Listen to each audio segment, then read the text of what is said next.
তার কর্মসংস্থান হয়, সে যাতে আর বেকার না থাকে। আমাদের দেশে জাকাত কিভাবে দেওয়া হয় জানেন? কিছু কাপড়, কিছু কম্বল, কিছু লুঙ্গি, এভাবে কোনোদিন জাকাত হয় না ভাই। আপনি আপনার জাকাতের টাকাটা নির্দিষ্ট পরিমাণ বের করুন, আর এই জাকাতের টাকাটা এমন একজনকে দেন যে সে নিতান্ত গরিব,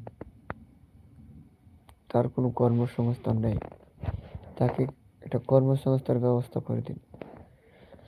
আপনার 2 লক্ষ টাকা বেরিয়েছে জাকাত, আপনি একজন গরিব মানুষকে একটা গাড়ি কিনে দেন, একটা বিধবাকে একটা সেলাই মেশিন কিনে দেন,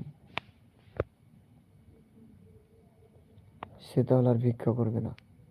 একজন ফকির